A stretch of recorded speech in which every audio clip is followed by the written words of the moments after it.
चलिए हेडिंग दे दो, Young's double slit experiment.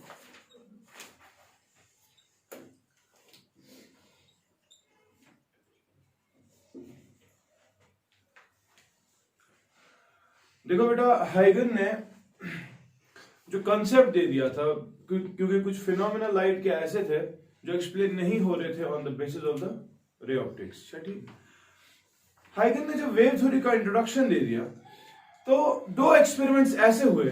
One was the Newton's ring experiment. क्या was?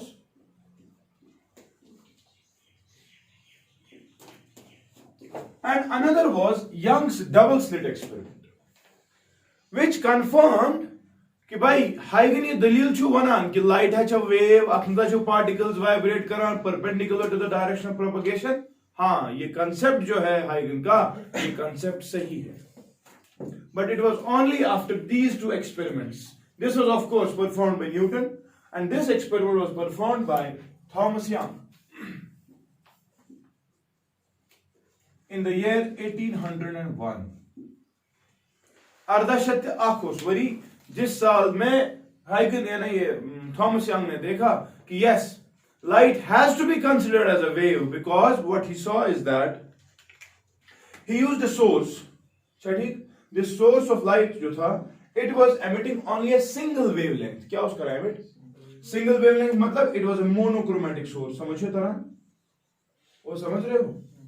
Monochromatic source था। इसके सामने इसने दो पिन होल्स रख दिए, and the source was placed symmetrically in front of the pin holes. एक इसमें pin hole 1 and this is the other pin hole. ठीक है कि नहीं? P1, P2। और इसने क्या किया, एट सम डिस्टेंस d इसने एक स्क्रीन लगा दिया। ये ठीक से जिगर, at a distance d, let the distance between the pinholes be small d। ठीक, what he saw was, when he kept one of the pinholes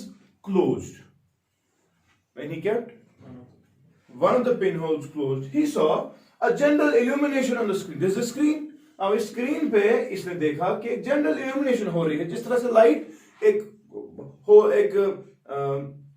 corner में से या एक होल में से चलेगी, बराबर उसी पैटर्न आके कोई इशू नहीं था, जनरल इल्यूमिनेशन आ रही थी। ठीक है, लेकिन बेटा जब इसने दोनों पिन होल्स ओपन कर दिए, तो जब इसने पहले एक को बंद रखा, एक को क्लोज किया, ठीक है, इसने देखा एक जनरल इल्यूमिनेशन स्क्रीन पे आ रही है, कुछ खास बात नहीं मुझे मिल रही। ठीक है, लेकिन जब इसने दोनों पिन होल्स को क्या किया, ओपन, आपको पता है इसको क्या मिला? इसको एक इल्यूमिनेशन पैटर्न ऐसा मिला बेटा जिसमें alternate dark bands, light bands थे, डार्क बैंड्स, लाइट बैंड्स थे, डार्क बैंड्स, लाइट बैंड्स। समझिए तरह, ये ठीक है कि ना? तो हाइगन बड़ा ये ना थॉमस यंग बड़ा परेशान हो गया, तो बोले यो सोच युथी एक पिन होल किन नेरान तम जनरल इल्यूमिनेशन, मगर बेटा इसी को दोनों ही पिन होल जल त्रावान तमिस क्या सोचा, एक पैटर्न मुझे मिल रहा है जिसमें alternate dark bands and light bands है। Now these dark bands and light bands, they are called as fringes. कैसे सुना, क्या कहते हैं? These are nothing but bands, चाहे डार्क बैंड्स हो चाहे लाइट बैंड्स हो, we call them as dark fringes और लाइट फ्रिंजेस। डार्क मतलब अंधेरा, लाइट मतलब ब्राइटनेस। समझिए तरह, तो थॉमस यंग को मिल रहा है एक इल्यूमिनेशन पैटर्न जिसमें उसको alternate dark bands, light bands, dark bands, light bands मिल रहे हैं। ठीक है, now this could be possible, शाबाश, when he is considering the wave nature of light. Now why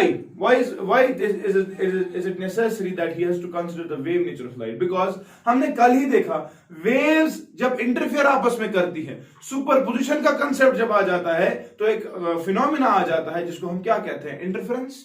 and interference में हमने देखा डार्क बैंड जो आसान destructive interference and light band जो आसान constructive interference, and he confirmed कि yes, we have to consider light as a wave, as said by Huygens, because this would not have been possible if light was a particle, if light was considered to be a ray.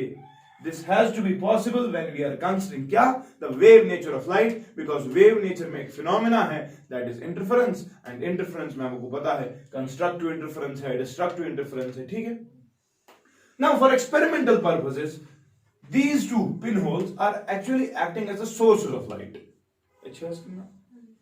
Otherwise source na koi. But for the experimental purpose, he is using two sources. Magar in source kya hai? In heavy sources, है ना? Because the source was placed symmetrically behind these pinholes. ठीक है? अब जब यहां तक distance है वो यहां तक डिस्टेंस है, उसके बाद इस लाइट को जो चलना है वो एज इफ दो सोर्सेज से लाइट आ रही है. ठीक है? वही दो सोर्सेज की लाइट दरअसल बेटा क्या कर रही होती? इंटरफेयर. अच्छा ठीक. और इंटरफेयर करने की वजह से आपको पता है एक्सट्रीम केसेस ही पॉसिबल है, और इसको भी वही एक्सट्रीम मिल रहा है. एमिशन मिलान कहां ज्यादा ब्राइट, कहां कम ब्राइट, कहां तम खुद कम ब्राइट, कहां पर डार्क ना. इसको मिल रहा है या तो लाइट है या अंधेरा है, या लाइट है या अंधेरा है. तो इसको कंफर्म हो गया कि शाबाश, light has to be considered as a wave. Clear? अच्छा, आपके लिए सवाल. Can anyone tell me what must be the nature of the central band? You saw centers पढ़ा सीखी, central band. कहाँ है कि मुझे सेंटर पे कैसा पैटर्न मिलना चाहिए? डार्क के साथ कि लाइट के साथ? शाबाश, लाइट. क्यों? सोचिए, बताओ. कल हमने देखा ना what is light band, constructive interference. And constructive interference के मैंने कहा फेज डिफरेंस शुड बी 0 और पाथ डिफरेंस शुड बी 0. तो अगर आप देखेंगे बेटा इस लाइट को जब इन दो होल्स से आगे जाना था तो because these holes are symmetrically placed, therefore the central line is at equidistant position from these two sources. तो सोर्स तो एक ही है ना, लेकिन उसी सोर्स के दो हिस्से हो रहे हैं. लेकिन बेटा ये पर सोर्स नेर, ये पर सोर्स नेर, ये पर लाइट नेर, ये पर लाइट नेर, हमेशा इक्वल. जितना अगर ये x1 है ये भी तो x1 ही है, तो effectively at the centre path difference is 0, therefore it has to be a case of constructive interference. And yes, he got a central bright band. ये समझो तरह कितना. So this was the concept given by Thomas young.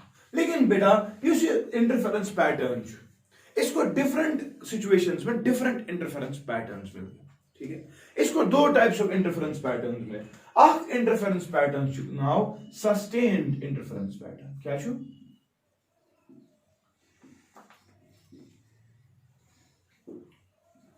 और sometimes it is called as stable interference pattern.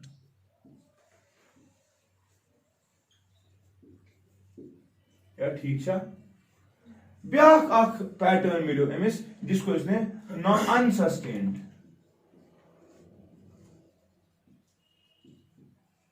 और शाबाश unstable interference का नाम दिया.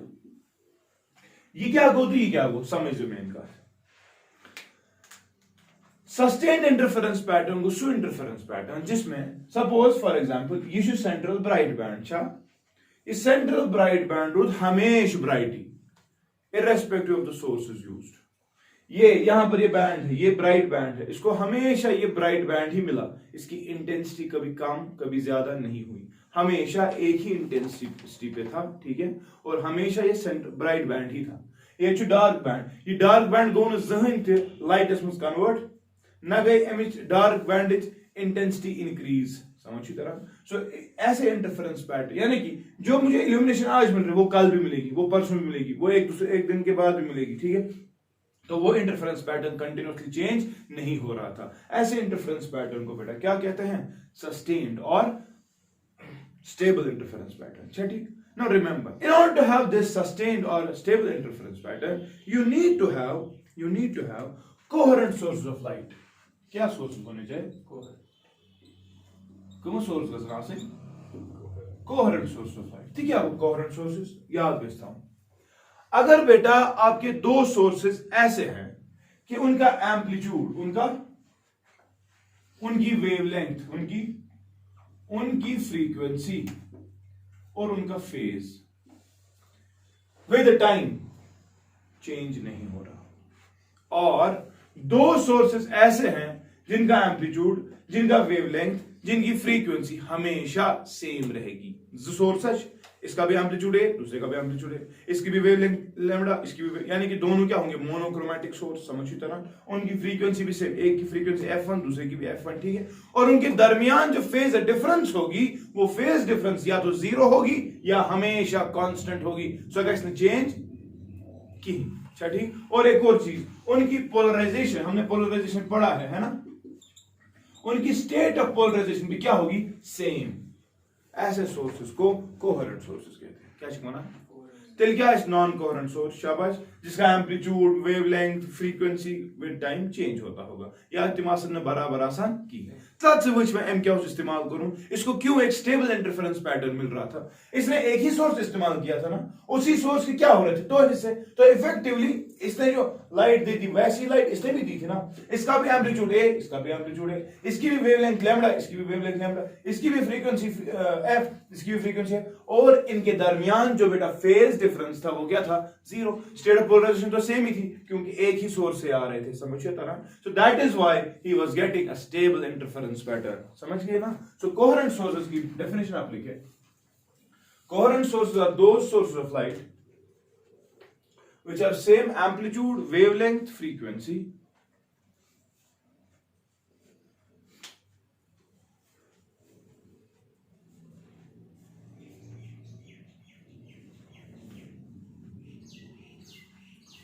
and the phase difference between them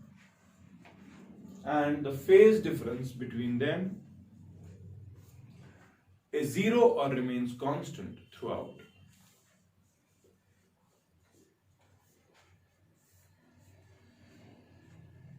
एक और point, they should have same state of polarization.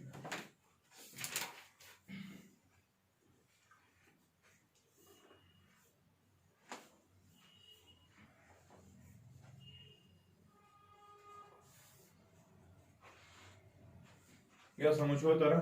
तो stable interference pattern या सस्टेन्ड इंटरफेरेंस पैटर्न में इसने कौन से सोर्स इस्तेमाल किए होते हैं, कोहेरेंट सोर्सेस ऑफ लाइट, ठीक है। एंड ऐसा इंटरफेरेंस पैटर्न किसे कहते हैं, जिस इंटरफेरेंस पैटर्न में अ मैक्सिमा और a bright band will forever stay bright, a dark band और a minima will forever stay dark, समझिए तरह।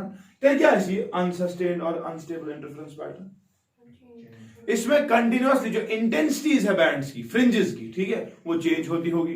इसमें जो फ्रिंज की जो विड्थ है, ठीक, डार्क बैंड, लाइट बैंड, इनकी विड्थ भी जो है वो भी कंटिन्यूअसली क्या होती होगी, विद टाइम चेंज, ठीक। सो अनस्टेबल और अनसस्टेन्ड इंटरफेरेंस पैटर्न तब मिलता है जब हमारे पास, शाबाश, को नॉन कोहेरेंट सोर्सेस होंगे। कोहेरेंट के वक्त हमें कौन सा स्टेबल पैटर्न मिलता है, ये तो आराम से समझ, डाउट तो नहीं है ना इसमें। तो बेटा अब देख लीजिए, अब जो यहां मैंने देखा एम क्या पूछ, एम पूछा स्टेबल इंटरफेरेंस पैटर्न, मगर इसने जब डिफरेंट सोर्सेस इस्तेमाल किए थे क्या पूछा, अनस्टेबल इंटरफेरेंस पैटर्न। तो इसको कंफर्म हो गया कि भाई सस्टेन्ड इंटरफेरेंस पैटर्न कब मुझे मिलता है, इसको कंफर्म हो गया कि I must be using coherent source of light. इसीलिए इसने क्या किया था, इसने सोर्स एक इस्तेमाल किया लेकिन उसी को सामने दो हिस्से कर दे, इफेक्टिवली कहने कोहेरेंट सोर्सेस था। So for experimental purpose, we are having two sources. Otherwise, issues are going. And the screen will help you to understand the illumination pattern, the interference pattern. Which are stable, which are non-stable. समझे तरह, ठीक है? Now we are interested in finding out the width of the bands. क्योंकि stable में width fixed होती है, तो हम interest रखते हैं कि we will try to find the position and the width of these fringes. ठीक है? ठीक है, तो उसके लिए बेटा कुछ कंडीशंस है, मैं बना डायग्राम। तो कंडीशंस लिखिए, कंडीशंस, हाँ अंग्रेजी क्या लिखेंगे, अंग्रेजी लिखो है उसको, अच्छा लिखो, when one pinhole was kept open, a general illumination pattern was obtained. When one pinhole was kept open, a general illumination pattern was obtained. ठीक है, अगला, but when both a general illumination was obtained, but when both the pinholes were kept open, but when both the pinholes were kept open, an alternate series of dark and light bands was obtained.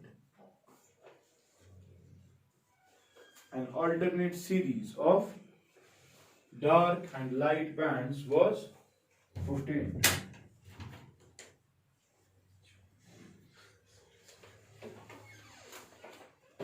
ठीक है, this is only possible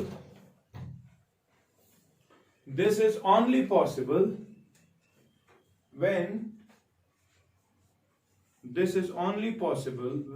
शाबाश करो, when we consider क्या, the wave nature of light. This is only possible when we consider the wave nature of light, because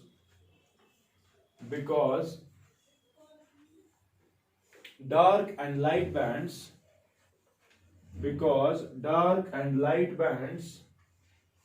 शाबाश refer to the cases of interference. समझ गए ना, refer to the cases of interference.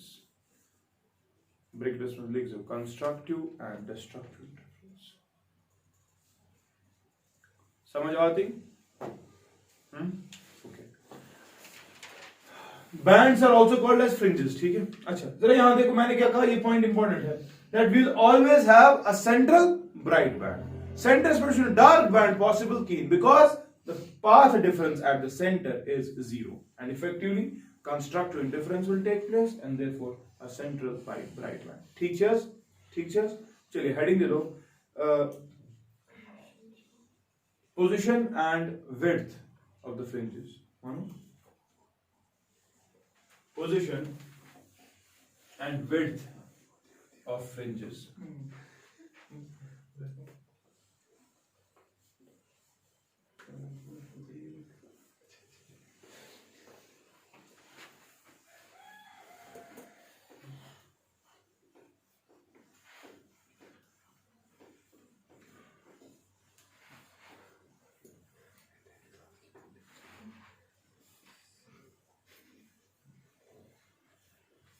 चलिए condition लिख ले. Number first, now in order to find a stable interference pattern, the location and the width of the fringes, what we need to have, first of all we need to have two sources जिनके amplitudes nearly or equal होंगे. nearly equal होंगे या equal होंगे, लिखिए. Condition number first, two sources must have nearly same or equal amplitudes.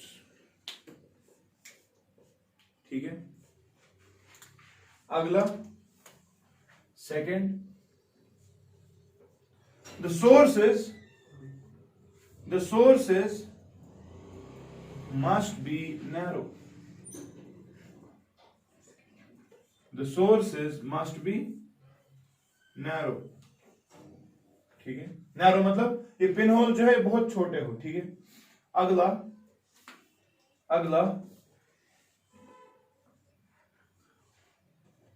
the distance between the sources should be less. ठीक है, अगला D should be large. That is the distance between the sources and the screen should be large. Agla, the source must emit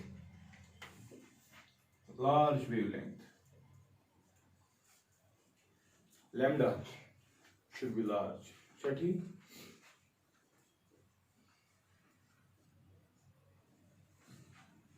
चलिए देख लीजिए, अब red diagram सब डालें. वैसे जगह से फॉर एग्जांपल हम इस पॉइंट की बात करें, पॉइंट P की.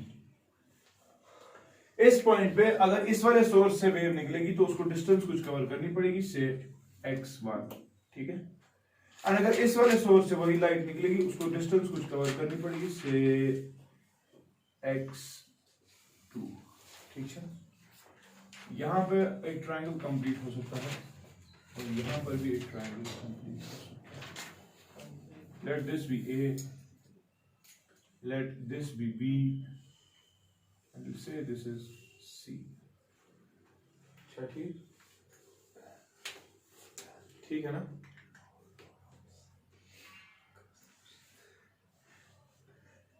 ये इसे तो दिमाग में अब कोई एक बंद रखेंगे तो जनरल इल्यूमिनेशन, दो खुले रखे तो फ्रिंजेस। इसका मतलब fringes are only possible when there are two sources and that means interference is there. ठीक है, चलिए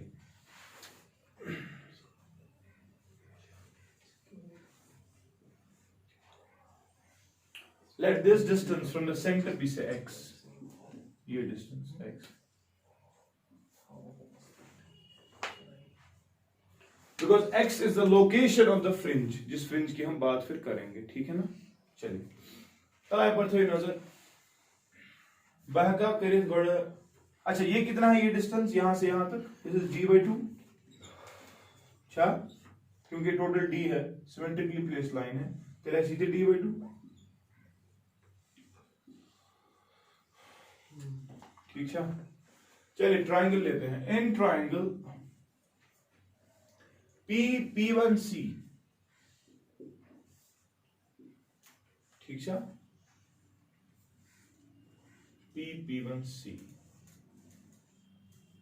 में जो बासान x1 square is equal to शाबाश d square plus x minus d/2 whole square,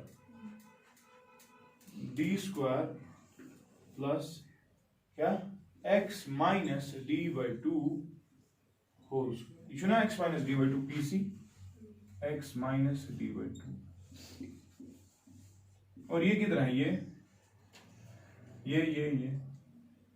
x plus d/2, ये doubt तो नहीं है ना, छस ठीक छस, विच इंप्लाइज x1 किसके बराबर आएगा, d square plus x minus d/2 whole square raise पर 1/2।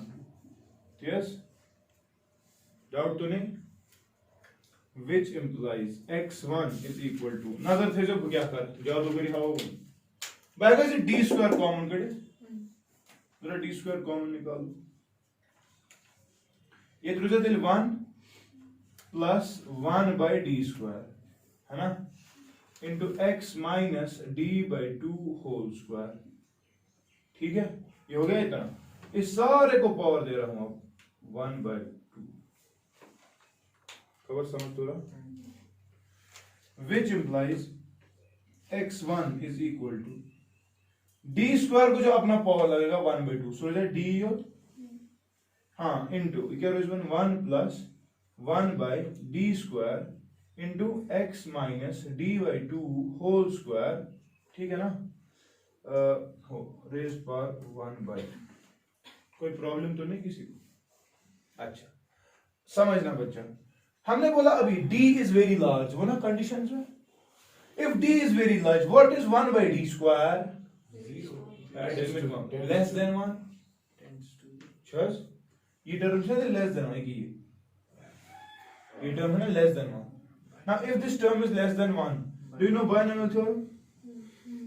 binomial theorem से बना 1 plus x raised power m it is equal to 1 plus mx, मगर कंडीशन है x should be less than 1, बहुत छोटा हो, तो यहाँ पर वो कंडीशन है ना, एक तो x में से कुछ निकालना उसको स्क्वायर करना है, सही बात, लेकिन d बहुत बड़ा हमने रखा था, यानी कि दूर था स्क्रीन, तो इफेक्टिवली 1/d स्क्वायर बहुत कम होगा, तो therefore this condition is satisfied and I can use the binomial theorem. ठीक है, चलिए वन दिल क्या भाई, व्हिच इंप्लाइज शाबाश x1 इज इक्वल टू शाबाश किसके बराबर है, d इंटू 1 प्लस, देखो यहां से portion 1/2 you must direct bond but 1/2d बने 1/2d square into x minus d/2 whole square। कोई प्रॉब्लम तो नहीं है ना, ये ठीक है, कॉल दिस फर्स्ट।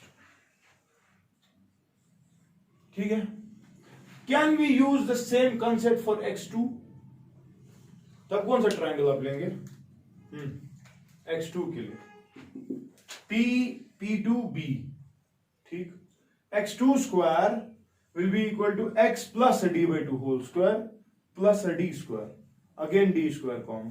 चला करियो ट्राई, पूछ क्या करियो, ये कॉपी कर लो पहले।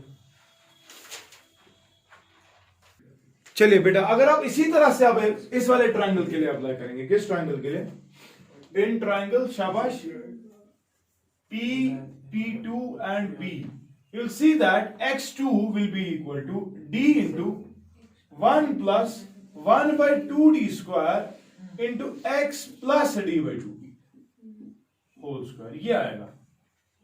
अच्छा ठीक, बेहतर ब्याह चीज करें। अच्छा, इन दो डिस्टेंस में कौन सा ज्यादा डिस्टेंस है? x2। शाबाश, दिल बना भैया। therefore what is x2 minus x1?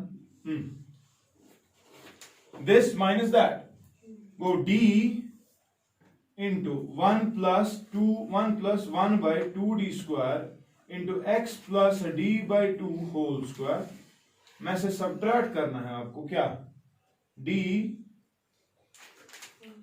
into 1 plus 1 by 2d square into x minus d by 2 whole square। ये वजह सबट्रैक्ट करो, चला वो कैंसिल, क्या क्या गए मैं आसान।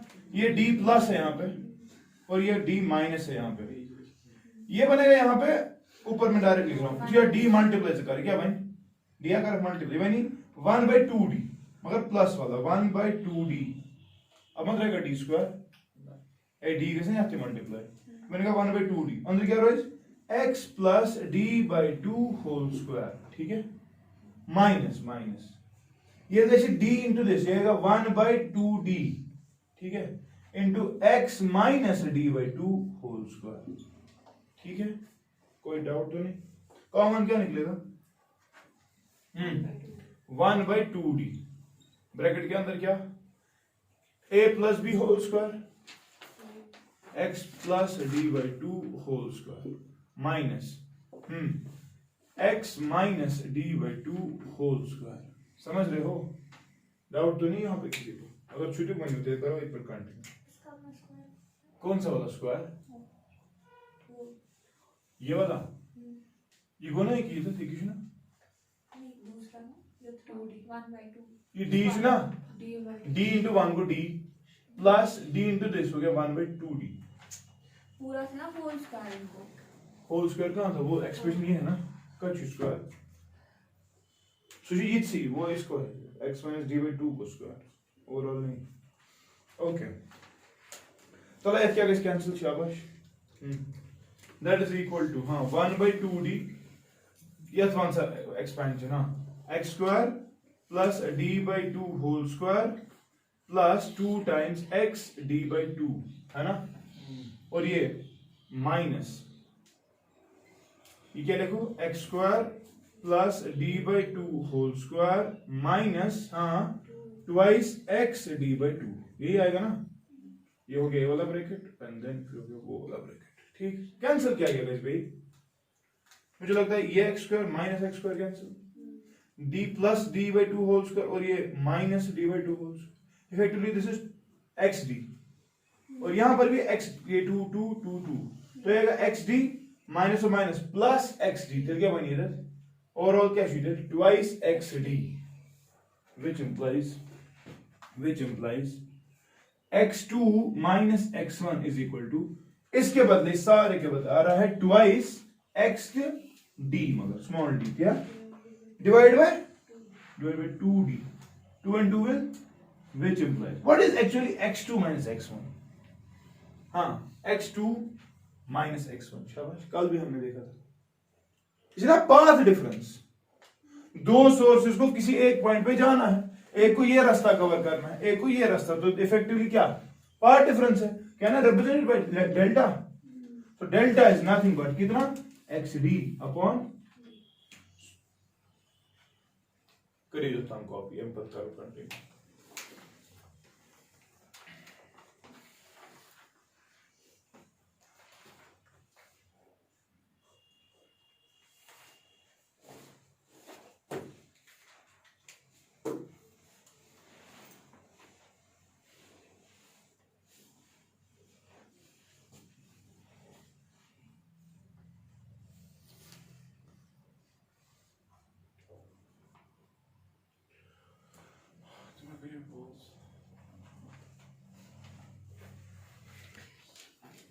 Now we have obtained the power difference which is equal to x small d upon d. X, the location from the center, this is A, this is C था ये, क्या? ये डिस्टेंस जो है ये बेटा x है. सेंटर से किसी भी पॉइंट पे चले जाओ at a distance x, multiplied by d, the distance between the pinholes, divided by the distance between the screen and the pinholes, you will get the path difference. अच्छा ठीक, obvious सी बात है, path difference. Now हमने कल ही पढ़ा था for constructive interference, for bright bands or for constructive interference, हमने पढ़ा that constructive के लिए जो path difference है that must be n times the wavelength. Approach कितना पढ़ा ना, which implies, can I say n times wavelength is equal to x d upon d. Power difference नहीं थे, लेकिन कंस्ट्रक्टिव इंटरफेरेंस के लिए power difference in terms of wavelength should be n times wavelength. क्या तला तेलवन तेलची इक्वेट करें, which implies, can I say that x is equal to n times lambda d upon small d. What is x? शाबाश, the location from the center. आप centre से इन distances पे चले जाएं, n times lambda d by lambda is constant, capital D is constant, small d is constant. अच्छा ठीक, so we have n number of multiples of lambda d by d at which we'll always have a bright band. समझिए तो ना. तलावान जब हमने expression इस्तेमाल कल की थी, हमने बोला n के वैल्यूज कहां से कहां तक जाते हैं, 0 से 1 तक. तलावान when n is equal to 0, शाबाश, n is equal to 0 मतलब x is equal to 0, कहने का मतलब सेंटर, या सेंटर पे कौन सा बैंड मिलेगा, hence confirm. हमने पहले भी वही बोला था कि सेंटर पड़ा is always a central bright band. क्या समझिए तरह, समझ रहे हो कि नहीं. The case as which n equal to 0 because n runs from 0 to n infinity. ठीक, therefore n equal to 0 पर हमें x 0 मिल रहा है, कहने का मतलब ये वो डिस्टेंस है जहां पर ब्राइट बैंड मिलेगा, और हमें समझ आ रहा है we'll have a central, शाबाश, bright band. ठीक है. अगर वो यो है कॉन्सेप्ट लगावायचा डार्क बैंड खत, तलावान फॉर डार्क बैंड्स हमने क्या कल पढ़ा था, शाबाश, डिस्ट्रक्टिव इंटरफेरेंस के लिए कंडीशन शुड बी, शाबाश, it should be an odd multiple 2n plus minus 1 times what, half of wavelength. ये मुन्ना रात मुन्ना कितना, तेरे ऐसे थे means which implies x d upon capital D will be equal to 2n plus minus 1 times lambda by 2. होगा कि नहीं. तो मुझे बताओ which implies x का मेरे बराबर 2n plus minus 1 times lambda d by 2d. That is, it is an odd multiple. अच्छा, अच्छा कितना. अब आपको पता है 2n plus minus 1 में plus भी 1 भी ले सकते हैं और minus 1 भी ले सकते हैं. Say for example, I am selecting this one. X is equal to 2n say minus 1 times lambda d upon 2d. मैं को रिसेलेक्ट, ठीक है. n के वैल्यूज कहां से चलते हैं बेटा, 1 से. n जो कसा 1 2 so on so forth, कल हमने किया है ना ये. और अगर हमने n equal to 1 दे दिया, n equal to 1 क्या मतलब हो, फर्स्ट डार्क बैंड गोवा कितना, फर्स्ट डार्क बैंड वो कहां पे मिलेगा, शाबाश, द फर्स्ट डार्क बैंड कहां पे मिलेगा, शाबाश, it will be lambda d by 2. यानी कि आपको सेंटर पे तो मिल रहा है डार्क ब्राइट बैंड, अच्छा, सेंटर पे ब्राइट बैंड मिल रहा है, आप फिर उससे डिस्टेंस कवर करें कितनी, lambda d by 2d. अच्छा ठीक, आपको डार्क बैंड मिलेगा जो पहला होगा. दयम डार्क बैंड क्या है मिलता है, सेकंड डार्क बैंड, इसको 2 वैल्यू देंगे आएगा 3 टाइम्स, शाबाश, lambda d upon 2. तो odd multiples of lambda d by 2. समझ गए कि नहीं, समझ गए कि नहीं. So with this we are able to find out the position, the location of the bands. ठीक है, लेकिन अभी भी एक सवाल है, what about the width of the bands? सोच लो तब तक, width कैसे निकालेंगे. Now beta, in order to find the width, okay, the locations are clear. ठीक, ascayat मिल डार्क बैंड, ascayat मिल ब्राइट बैंड, वो तो हमने देख लिया. शाबाश, मान लिया कोई शॉर्टेस्ट में. पोजीशन ऑफ ब्राइट बैंड कितना है, n times lambda d upon d. ठीक है. एंड अगर हम पोजीशन ऑफ डार्क बैंड देखें वो कितना निकला, 2n minus 1 टाइम्स, शाबाश, lambda d upon 2d. या इमेज एक्सप्रेशन रहा है ना वॉन्ट यू बनान जिगर मैं वनता हूं what is the width of the bands, चाहे ब्राइट बैंड हो चाहे डार्क बैंड। तो उसके लिए आप समझ लीजिए, we have a bright band between two dark bands, we have a bright band between two dark bands, and we have a dark band between two bright bands. Then how we distinguish it? In order to find the width is represented by beta, the fringe width of a bright band. Should I do one thing, that I'll subtract the positions of two consecutive dark bands. खबर समझ आता है? तीस बुद्ध है summation two 9 terms, यानी कि यहां से यहां तक अगर हमने ऐड किया, the answer was 10। Summation to 8 terms इमचन 9 टर्म, अगर 8 टर्म तम से ऐड कर से it was 7। What was the last term मनु ए यासना 3, तभी जब आपने इसको ऐड किया समेशन टू 9 टर्म्स मिला 30 बना। अगर आप nth और n-1th को सब्ट्रैक्ट करेंगे, उनकी पोजीशंस को सब्ट्रैक्ट करेंगे, तो आपको क्या मिलेगा? आपको मिलेगा वो टर्म जो बीच में है, आपको मिलेगी nth टर्म। क्या समझता रहा? nth टर्म मतलब the width of the band, समझिए तरह। तला मान जिगर इन ऑर्डर टू लिखना, in order to find the width, ऐसे आशिक तरह, in order to find the width of dark of bright band, we must subtract the positions of the two consecutive dark bands. Positions of two consecutive bands, dark bands. अच्छा, and इधर पर अगर तू विचु width of dark band, तो मैं क्या पे subtract करूं? हाँ, positions of two consecutive bright bands. समझ गए? चलिए देखते हैं। या पर विस्तार नजर थे तो we have to subtract now. In order to find the width of a bright band, we have to subtract the position of the nth dark band minus the position of the n-1th dark band. खबर समझ रहा?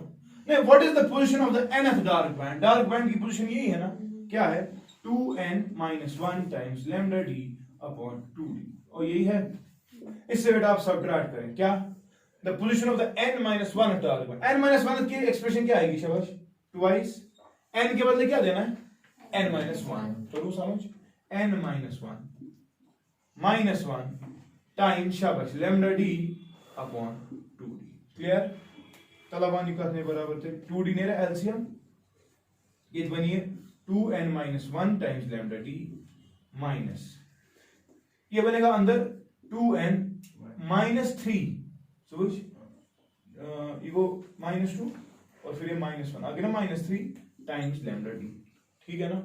here can you lambda d one common, yeah, lambda d आस्तीन common divided by 2d, अंदर आस्तीन क्या? 2n-1 minus 2n plus 3, खबर समझ दो रहा? 2n और 2n कैंसिल, तो ये कितना आ रहा है? 3 - 1 2, तो आ रहा है lambda d 2/2d, ठीक, 2 to 2 go cancel, which implies shabash width of bright band कितना? It is lambda d upon small d। समझ होता ना? ये ठीक चीज। Then I want to pawn even conceptual thing. What will be the width of the dark band? We have to subtract the positions of the two consecutive bright bands. अच्छा, bright band का क्या था फिर? We have to subtract x nth bright minus x nth n-1th rather bright, ठीक है ना? तो हम का अपने बराबर थे, हाँ, x nth वही तो है, n lambda d upon d is minus, हाँ, n-1 times lambda d upon, तो कॉमन यहां निकलेगा lambda d upon d, अंदर रहेगी n minus n plus 1, ये रहेगा n और n, तो मुझे बताओ what is the width of the dark band? शाबाश, it is again lambda d upon, so what do you conclude? In case of stable interference pattern, the fringe widths width of dark band is equal to width of bright band is equal to lambda d upon d. समझ थोड़ा clear है?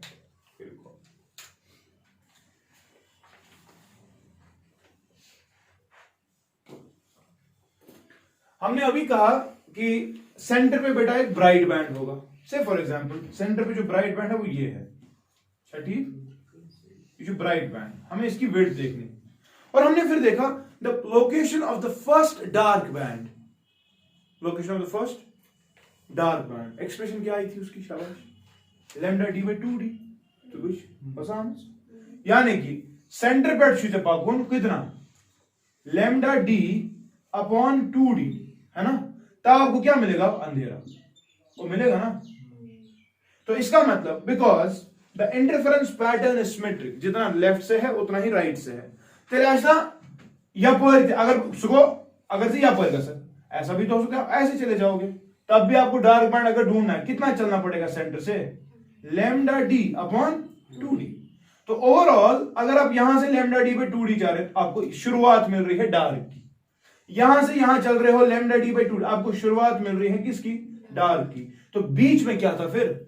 Bright band. तो bright band की width क्या होगी फिर? इन दो का एडिशन. वो कितना होगा? Lambda D by 2d plus क्या बच? Lambda D by, effectively it is 2 times lambda d by 2d and that is nothing but lambda d upon adjudra width. समझ गए ना? So overall remember in case of YDSC setup stable interference pattern the width of the fringes remains same चाहे bright हो या dark हो. ठीक है? Okay, इसके बाद एक पॉइंट लिखें. If a film of refractive index mu film if a film of refractive index mu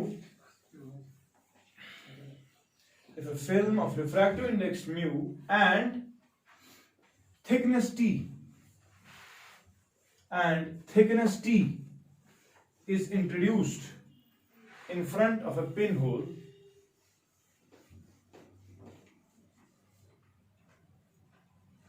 then introduced in front of a pinhole, then the whole interference pattern shifts along the direction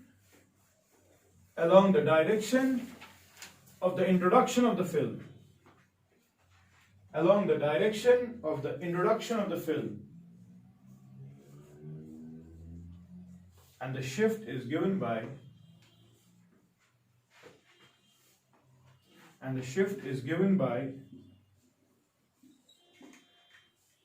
ये देख लीजिए आप, आपके सामने एक pin holes है P1 and P2. ठीक है बेटा, अगर आपने इन दो में से किसी एक के सामने एक फिल्म इंट्रोड्यूस की, इसका रिफ्रैक्टिव इंडेक्स हमने म्यू रखा और इसकी थिकनेस क्या रखी? T. ठीक. Now you see YDSC set yourself symmetric body aspect. Now when you see that you introduce करो या सा किसी shift along the direction of the introduction of the film, and the shift is given by S is equal to mu minus 1 times TD upon small d. ठीक है ना? mu refractive index इसका क्या था? T thickness इसकी क्या थी? D तो आपको पता ही है, small d भी आपको पता ही. ठीक है. तब यहाँ going fringe width क्या आता है बराबर? हाँ, lambda d upon which implies, can I say d by small d is equal to beta by lambda? है कौन मैंने? चला ये को इंट्रोड्यूस करते हैं, which implies shift किसके बराबर आएगा फिर? mu minus 1 times t beta upon lambda. ठीक है? तो ही शुतल सवाल, अगर मैं करे z फिल्म इंट्रोड्यूस, ठीक है, एक शिफ्ट करेगी S1, दूसरा शिफ्ट करेगी S2. What will be the net shift? शाबाश, मैंने दो फिल्म इंट्रोड्यूस की, एक यहां पर एक यहां पर. इसका से T1 था, इसका μ1 था, इसका μ2 है, इसका T2 है. तो मुझे बताओ नेट शिफ्ट कहां से होगा? हाँ, जिसका ज्यादा इंडिविजुअल शिफ्ट होगा. एंड अगर मैंने दो फिल्म्स इंट्रोड्यूस की दो पिन होल्स के सामने, therefore the net shift will be given by हाँ S1 minus S2. ऐसा कितना? तो ना क्वेश्चन इसकी वजह से इसी की तरफ जाएगा और इसकी वजह से इसी की तरफ जाएगा। इफेक्टिवली आपको देखना है किसने ज्यादा शिफ्ट कराया था, उसी की तरफ नेट शिफ्ट होगा। ठीक है। अगला, अगर मैंने दो फिल्म्स इंट्रोड्यूस की, ठीक, मगर दोनों का रिफ्रैक्टिव इंडेक्स भी सेम है और थिकनेस भी सेम है, व्हाट अबाउट द शिफ्ट? अगर मैंने दो फिल्म्स इंट्रोड्यूस की, उनका रिफ्रैक्टिव इंडेक्स और उनकी थिकनेस दोनों क्या है? What is the net shift? Will not be having any shift. शाबाश। फिर भी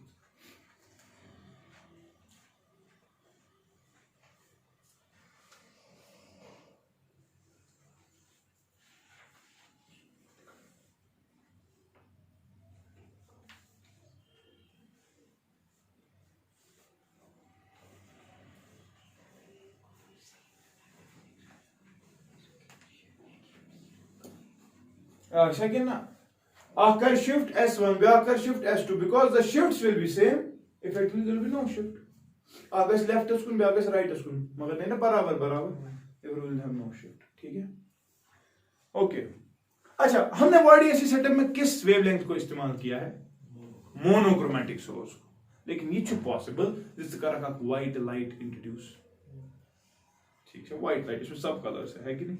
तो हमने देखा, लिखो, in case of YDSC setup, if white light is used, in case of YDSC setup, if white light is used, then we'll have a central white disk. Again, white means central bright band. समझिए तरह? If white light is used, we'll have a central white disk. We'll have a central white disk. ठीक है? And on the either sides of the disk, we'll have colored bands. We'll have colored bands. To the extent that, third नजर थे, to the, ये record हो रहा है?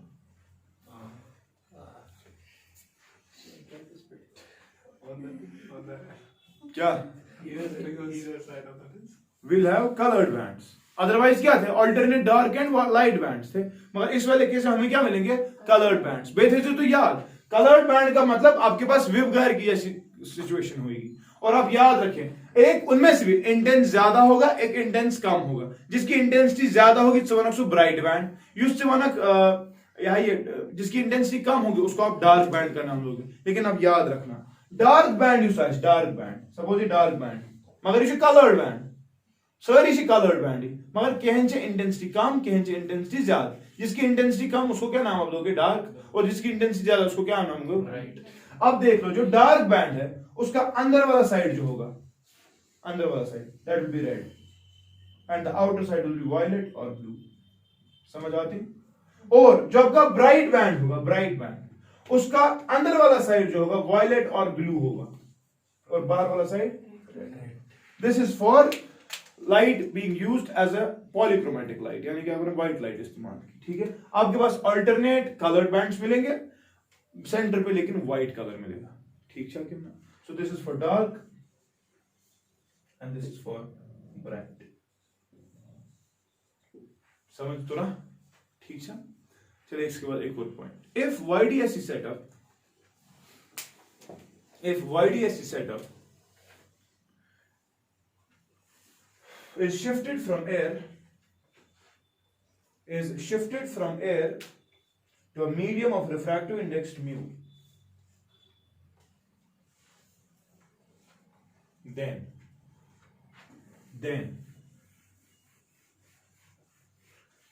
कहाँ क्या, what will happen to the fringe width?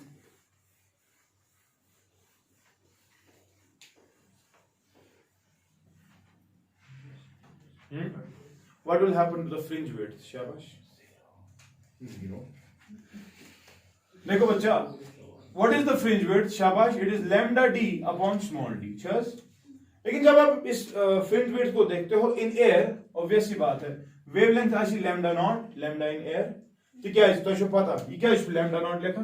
आपने पढ़ा है मेरे पास एक चीज, that रिफ्रैक्टिव इंडेक्स जो होता है it is equal to a plus b by याद है lambda square plus c by lambda 4 plus so on so forth Cauchy relation refractive index is inversely proportional to wavelength यानी कि होने में logically तुम लोग और लॉजिकल मैंने कहा था ना उस दिन तो हम ये कह सकते हैं ना कि अगर मीडियम का रिफ्रैक्टिव इंडेक्स चेंज हो रहा है तो वेवलेंथ भी चेंज हो रही है ठीक है तो समझ लीजिए अब मैं एयर में अगर इस्तेमाल कर रहा हूं सपोज वेवलेंथ से लैम्डा नॉट ठीक है एंड तब फ्रिंज विड्थ क्या थी बीटा नॉट लेकिन मैं अगर इसी कलर को किसी और मीडियम में इस्तेमाल कर रहा हूं जिसका रिफ्रैक्टिव इंडेक्स क्या है म्यू तो ऐसी बीटा इन मीडियम होगा that will be equal to lambda in that medium into d by d तो चेंज नहीं होगा ठीक है कि which implies if you take the ratio beta naught divided by beta m ये कितने बराबर थे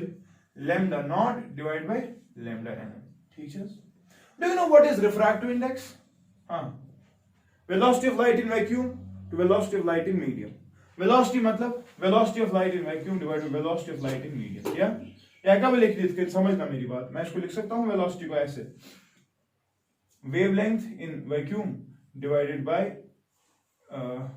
time period divided by velocity in medium wavelength in medium divided by time period लिख सकता हूँ time period क्या है which implies refractive index किसके बराबर है lambda naught by lambda m h कितना ठीक है तो इसके बदले में क्या लिख सकता हूँ which implies शाबाश beta naught it is equal to refractive index times beta m खबर तो ऐसे इस तरह की फिक्र since refractive index is always greater than 1 इसका मतलब क्या है फिर इज ग्रेटर देन 1 अगर ये ग्रेटर देन 1 है तो ये समझ लो ना beta not divided by mu is equal to beta इसका मतलब क्या है फिर मैं बोलना को मैं सवाल था what will happen to the fringe width आप देख रहे हो अगर बीटा नॉट एयर में था मीडियम में होता है beta not divide by the refractive index of the medium and because mu is greater than 1 therefore fringe width will squeeze fringes will squeeze समझे था ना therefore remember beta in any medium is always less than the beta in air समझो the fringe width will squeeze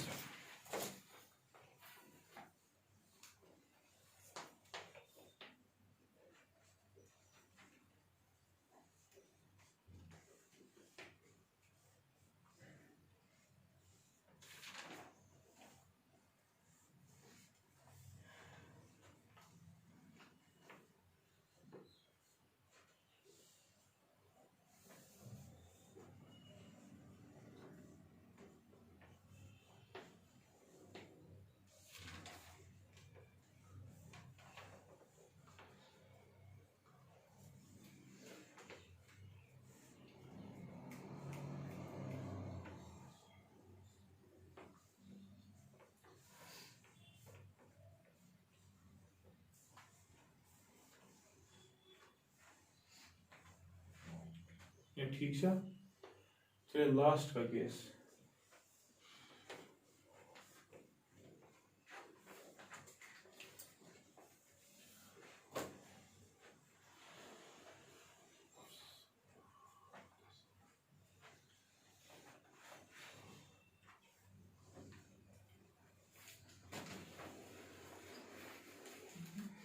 ठीक है बस last होती माफ avoid ऐसी पगा पंगो डिफ्रैक्शन तो चैप्टर था ठीक मगर अब रहता था और कुछ भी मगर सिचुएशन में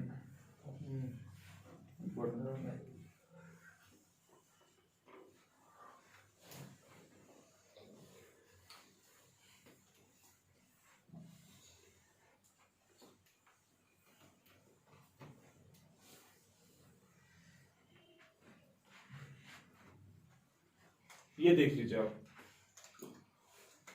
दबान अगर वाईडीएससी सेटअप में हमारे पास ऑब्वियस सी बात है that we are using a monochromatic source जिसमें या तो रेड कलर आएगा या ग्रीन आएगा या वायलेट आपको एक कलर अच्छा ठीक सवाल छो कि अगर हमारा दो कलर्स दे रहा है, सोर्स जो है वो दो कलर्स दे रहा है। से फॉर एग्जांपल इस सोर्स ने यहाँ पे दो कलर्स दिए, ग्रीन दितुन बे दितुन से रेड, ठीक है।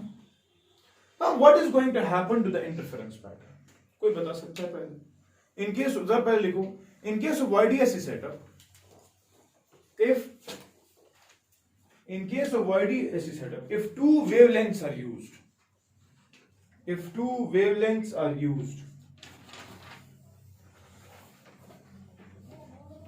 then what is going to happen? शाबाश, क्या बोल सकते हो आप?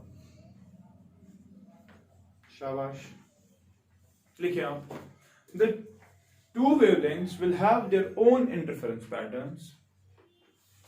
The two wavelengths will have their own interference patterns. And each pattern will have its own dark and light bands. And each pattern will have its own dark and light bands. What about the band at the center? Anyone?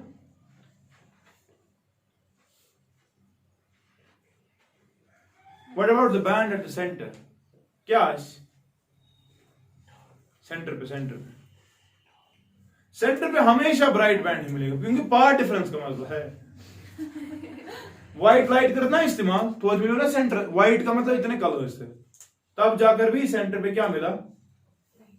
Bright band. अच्छा ठीक। So remember, we'll have a central bright band, देखो we'll have a central bright band. No, each pattern will have its. Huh? Each pattern Each pattern will will have have its own interference pattern. And each pattern will have its own dark and light bands. its own. Ana pardon. Peki aslında tek bir magaz. Mana şu paga sağırsı. And each pattern will have its own dark and light bands. ठीक है ना? We'll have a central bright band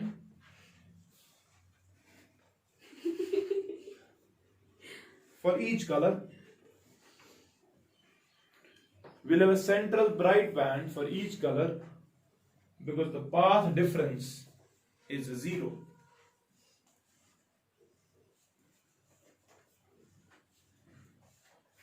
And at rest of the positions, overlapping will take place. And at rest of the positions, overlapping will take place. ओ समझ आया? क्यों बनी मैं मन तो क्या दिल क्या लिखा तेरे क्या जीवन क्या दिल तो शी उधर भी नाइट्रोजन मसला है क्यों इसे तो जो हंसने का अंदाज इस गाला के है क्यों इसे अब ये सोचेगी इस बात पे बट शी सॉरी ऑनलाइन क्या करे बात क्यों है मेरा सो स्ट्रिल सो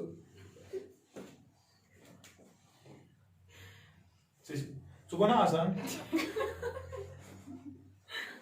था बना जगह से फॉर अब रेस्ट ऑफ दी जगहों पे हमने क्या लिखा ओवरलैपिंग हो रही ना लेट एट पोजीशन से पॉइंट पी मैं बोल रहा हूं दो वेवलेंथ्स है ना से λ1 और λ2 जब यहां पे पहुंचे ओवरलैपिंग हो गई से फॉर एग्जांपल λ1 का n1th बैंड सूर्यम बैंड पूंचुम बैंड शयुम बैंड छठी और λ2 का n2th बैंड ओवरलैप हो गया। ओवरलैप कब होगा कोई चीज जब उनकी distance path from the centre will be same, यानी कि अगर ये डिस्टेंस यहां से जो डिस्टेंस आने वाली है ठीक है अगर वो सेम है तब जाकर ओवरलैपिंग होगी। बुशुस दपान तो है दपान सो इतना बने हर किसी कलर का अपना इंटरफेरेंस पैटर्न है। सेंटर पे तो हमें व्हाइट बैंड मिलेगा यही ये ब्राइट बैंड मिलेगा, लेकिन बाकी जगहों पे बेटा ओवरलैपिंग होने वाली है।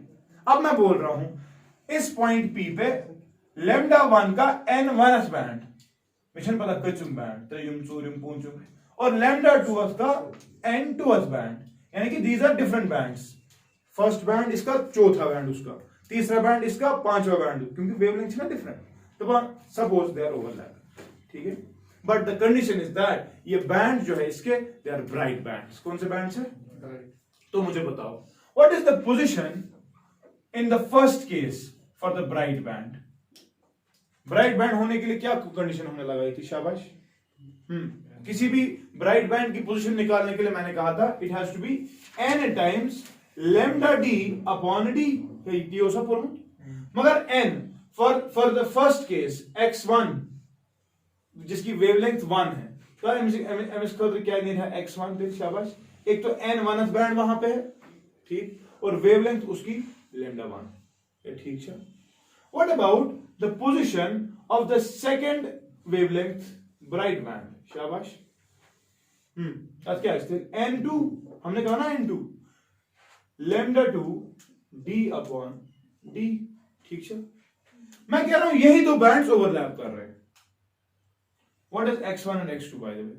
These are the positions from the center of these bands. कहां पर आपको पहली वेवलेंथ का ब्राइट बैंड मिलेगा? तो कंडीशन चाहिए। कहां पर आपको दूसरी वेवलेंथ का ब्राइट बैंड मिलेगा? तो कंडीशन चाहिए। अब मैं कह रहा हूं n1th बैंड चाहिए और मैं बोल रहा हूं n2th बैंड है दूसरे का। पहली वाली की वेवलेंथ lambda 1 है और दूसरी वाली की क्या है? lambda 2, ठीक है। अगर बेटा ये ओवरलैप कर रहे हैं, अगर क्या सिंपल है, दो ब्राइट बैंड्स है ना, अगर ये ओवरलैप कर रहे हैं, मुझे बताओ ओवरलैपिंग के लिए ये होना चाहिए ना फिर x1 ऑफ पहले का ब्राइट बैंड की distance from the centre should be equal to दूसरे की डिस्टेंस फ्रॉम द सेंटर, तभी जाकर ओवरलैपिंग होगी। नतमा कैसे ओवरलैपिंग? तो क्या सुना विच इंप्लाइज, शाबाश, n1 lambda 1 d by d should be equal to n2 lambda 2 d upon d। तो यहां पर मुझे समझ आ रहा है dd and dd will go, which implies, शाबाश, n1 lambda 1 it is equal to, so in order to overlap the bright bands this condition must be satisfied, which one पाने हैं मतलब क्या है?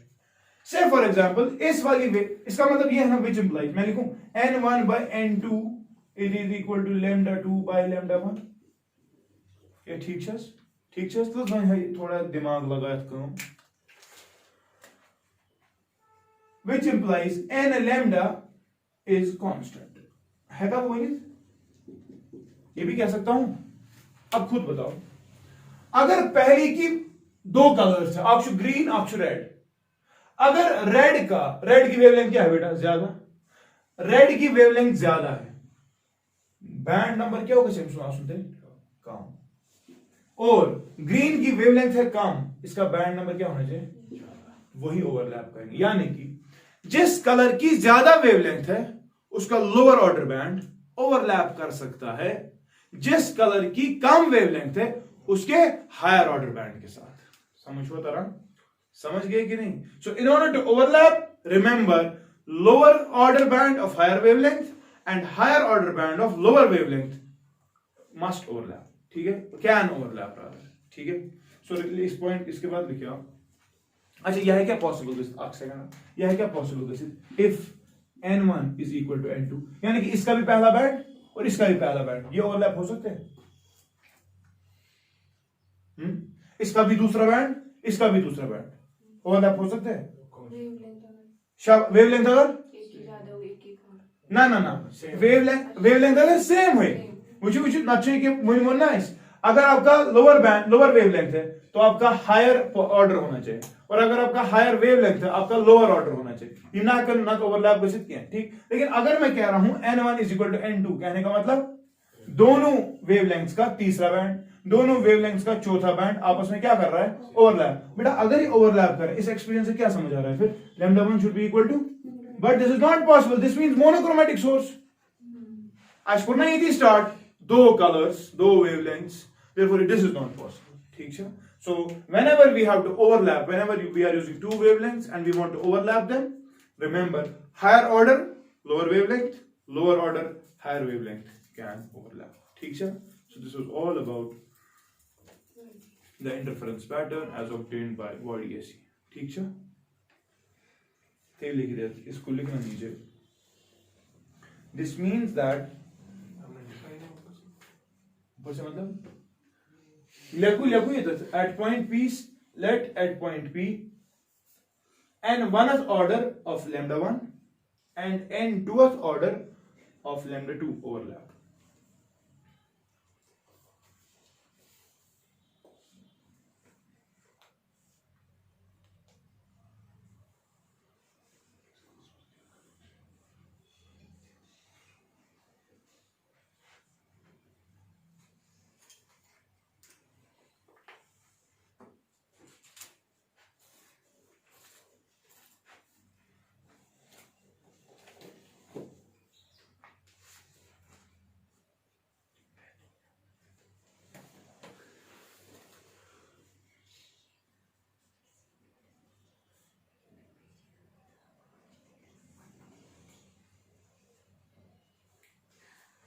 या कुछ हुआ क्या तो लिखियो एंडस नोट यो तो बचाल note is for overlapping lower ordered band of higher wavelength